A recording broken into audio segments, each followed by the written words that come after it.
Hello everyone, my name is Brianna and welcome back to my channel.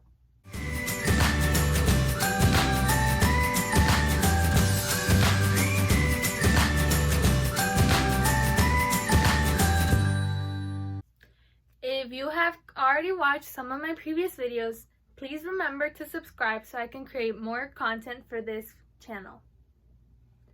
So for today's video, I thought it'd be a great idea to go over accommodations for students with disabilities at the university or college level, because I remember when I was searching for how to get accommodations for college or any type of video that gave insight into the department or services offered from colleges for students with disabilities, I honestly don't remember a video I was able to find. There might not be any videos that I have watched at least, and I have looked throughout these past years to see if someone has uploaded something. So I thought I would take that role today and give insight into the application process, or at least what type of accommodations you can look forward to at the university level.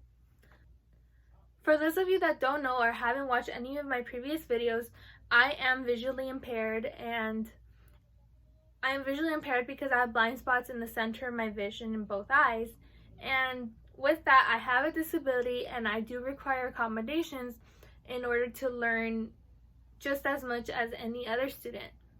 And I'm able to receive these accommodations through the Office for Students with Disabilities. At my university, it's called, we abbreviate it as DSP, Disability Services Program. I'm certain at least every university I have toured or gotten information about, they usually, most often, at least in the United States, have accommodations. They might vary, there is variations from campus to campus, but from my perspective, what I've known, everyone that I've known that's required accommodations usually gets it. So for those of you that have disabilities and let's say you're in high school, you probably have received some sort of accommodation. At least here in California, every student that has some sort of disability or difficulty learning receives accommodations through their IEP, which is the Individual Education Plan. So once you go to college, you do have to apply. I mean, it's not like they're not going to accept you, but you do have to fill out paperwork. And that's why I recommend, as the beginning of the fall semester approaches, you fill out that paperwork, because it does require you to get forms filled out by doctors, and for anyone that's dealt with healthcare professionals, especially during these times, it might just take them a little longer to get paperwork back to you. So you do have to be consistent, like you have to call that doctor every few days to remind them that you do need that paperwork and it's very important for your learning in college. I lost my train of thought. Okay, so there is paperwork.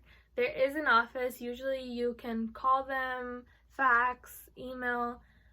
At least in my case, I got assigned a specific counselor at that office, and there is a portal, an online portal program. I know every university there is like a student portal that we all log into to see courses or events or upcoming dates or something like that.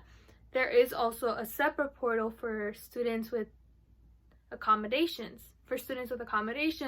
Where you request alternative formatted books. In my case, instead of reading print books, they're often converted or supplied as ebooks. As long as I prove that I have purchased the book on my own, I just need the accommodation. If you're liking this video so far, please remember to like and subscribe so I can create more videos like this.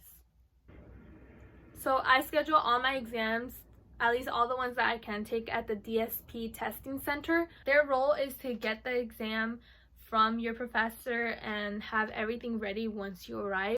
And then from there, they either return the exams to the professor on their own, or if the professor has instructed specific things, like if a student should take it back to the professor's office, then you do that.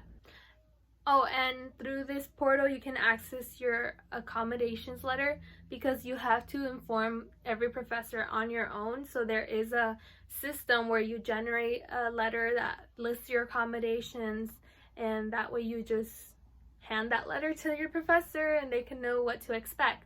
What I always do is I print those letters ahead of time. I only print it if I haven't been able to contact the professor through email. I always make sure to email them at least 2 weeks before the semester starts, so that way they have an idea of who I am and why I'll be doing certain things a little different. Also, through this portal, I don't know if every school is the same, honestly, but if you don't have a portal, you can of course do these tasks through your office, through your disability services office. And you can also, if you receive accommodations and you feel that you need another accommodation or more extended time during testing, you can request an extension, or you can request additional accommodations. You just have to get them approved. So in my case, for testing, I get 1.5 time, which is time and a half. So if an exam is 1 hour for every other student, I get an hour and a half. And sometimes people say, oh, you do have a time and a half, you have more time to look back at the exam and more time to fill out questions. But the truth is that because of my disability, it actually takes me longer to read the questions and fill it all out. So at the end of the day, I still sometimes run out of time. There's not sufficient time for me. And as I said, I receive all my books as an alternative format. Sometimes textbooks, they are available through a website called Bookshare. It's a free website for students with disabilities to access books as either audiobooks, or most often all the books are ebooks, so you can read from there. But there is a program within the website that reads those books to you. So it's really a great resource for any, not just for textbooks, but for any type of reading for someone with a visual impairment. Other accommodations I get, specifically for testing, I am able to test with natural lighting. So most of my exams I'm seated near a window, because I just feel sometimes that artificial lighting they hurt my eyes because I have photosensitivity. So I do sit near natural lighting when I can. And other accommodations I received that aren't necessarily listed on my paperwork is where I inform professors that it is very difficult for me to read out loud. I know it's something that most people, they're like, everyone can read out loud. If you know how to read, you're fine.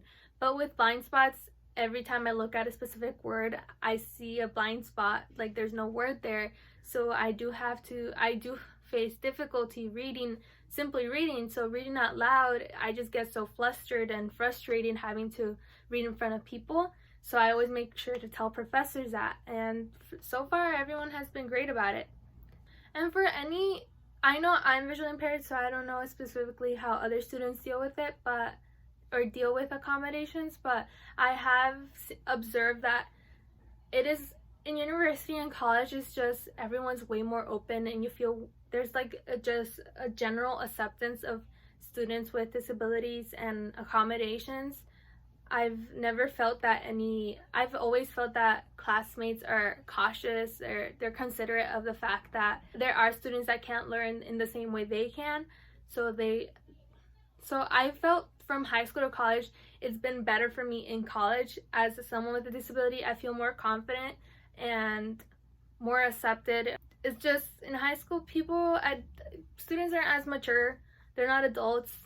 And in college, it's just so different. And honestly, if you've had trouble as someone with a disability, being able to feel an acceptance from your community in high school or your peers, I feel like college, it will be much better because people are more open about sharing their difficulties. For instance, there was a student that I had a class with, a student that had dyslexia and that has dyslexia, and she shared it with the whole class how it's difficult for her, so she couldn't read the board.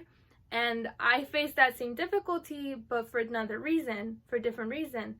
And I'm just here to tell you that I think it will get better for anyone with a disability in college. There's just a more open environment, more welcoming.